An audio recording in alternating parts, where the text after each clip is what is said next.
Inilah darah perjanjian yang diikat Allah dengan kamu. Pembacaan dari kitab Keluaran. Ketika Musa turun dari gunung Sinai dan memberitahukan kepada bangsa Israel segala firman dan peraturan Tuhan, maka seluruh bangsa itu menjawab serentak, segala firman yang telah diucapkan Tuhan itu akan kami laksanakan. Musa lalu menuliskan segala firman Tuhan itu. Keesok harinya pagi-pagi didirikannya lah mezbah di kaki gunung itu dengan 12 tugu sesuai dengan ke-12 suku Israel. Kemudian disuruhnya lah orang-orang muda dari bangsa Israel mempersembahkan khotbah bakaran dan menyembelih lembu-lembu jantan sebagai kurban keselamatan kepada Tuhan.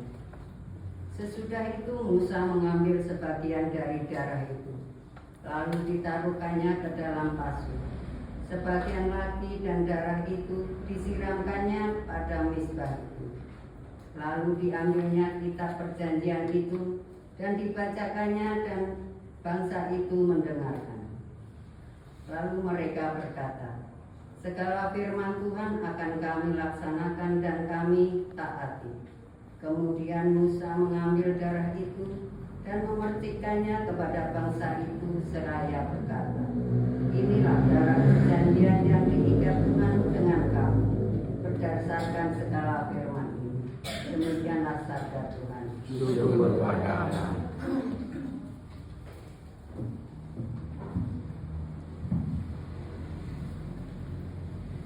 Inilah tubuhku yang diserahkan bagimu.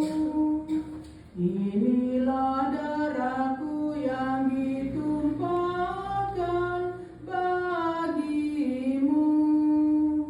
Lakukanlah ini akan peringatan kepadaku. Darah Kristus akan mensucikan hati nurani kita. Pembacaan dari surat kepada orang Ibrani.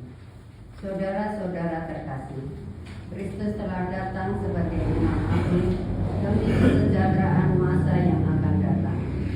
Dia telah melintasi kemah yang lebih besar dan lebih sempurna, yang bukan buatan tangan manusia, artinya yang tidak termasuk ciptaan ini. Dan ia telah masuk satu kali untuk selama-lamanya ke dalam tempat yang kudus, bukan dengan membawa darah domba jantan dan darah anak lembu, tetapi dengan membawa darahnya sendiri. Dan dengan itu ia telah mendapat pelunasan yang kekal.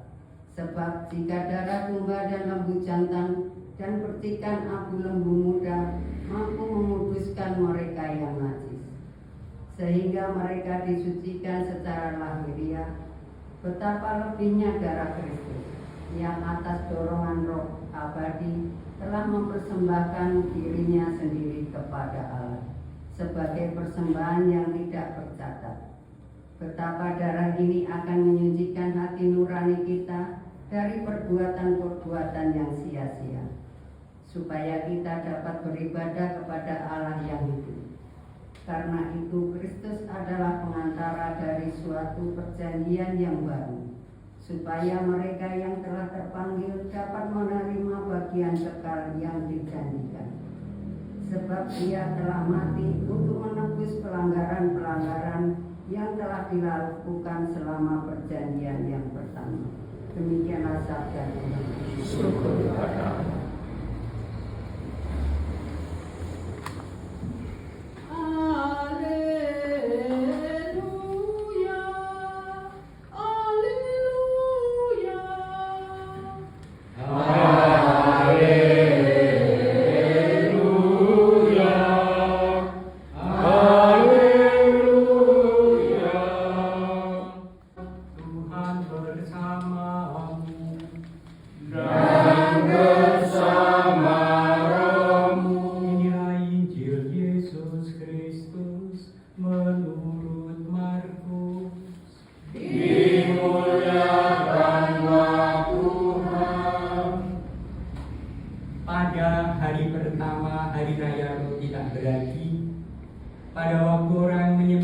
khotbah Paskah, murid-murid berkata kepada Yesus, "Ke tempat mana Engkau kehendaki kami pergi untuk mempersiapkan perjamuan bagimu?" Lalu Yesus menyuruh 2 orang muridnya dengan pesan, "Pergilah ke kota, di sana kamu akan ketemu dengan seorang yang membawa kendi berisi air. Ikutlah dia dan katakanlah kepada pemilik rumah yang dimasukinya, 'Guru berpesan, di manakah ruang yang disediakan bagiku untuk makan Paskah bersama dengan murid-murid?' Lalu orang itu akan menunjukkan kepadamu sebuah ruangan besar yang sudah lengkap dan tersedia. Disitulah kamu harus mempersiapkan perjamuan Paskah untuk kita." Maka berangkatlah kedua murid itu. Setibanya di kota, mereka dapati semua seperti dikatakan Yesus kepada mereka. Lalu mereka mempersiapkan Paskah. Ketika Yesus dan murid-muridnya sedang makan, Yesus mengambil roti, mengucap berkat, membagi-bagi roti itu dan memberikannya kepada para murid seraya berkata, "Ambillah, inilah tubuhku." Sesudah itu ia mengambil cawan, mengucap syukur, lalu memberikannya kepada para murid, dan mereka semua minum dari cawan itu. Dan Yesus berkata kepada mereka, "Inilah darahku, darah perjanjian yang ditumpahkan bagi banyak orang. Aku berkata kepadamu, sesungguhnya aku tidak lagi akan minum hasil pokok anggur sampai pada hari aku meminumnya yang baru, yaitu dalam kerajaan Allah." Sesudah menyanyikan lagu pujian, pergilah mereka ke Bukit Zaitun. Demikianlah Injil Tuhan. Terpujilah Kristus. Maka marilah kita berdoa kepada Allah di surga.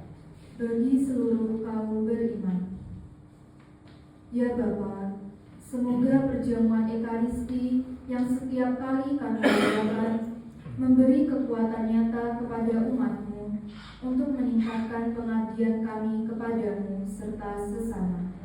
Kami mohon Kami ya Tuhan. bagi keadilan dan kerukunan.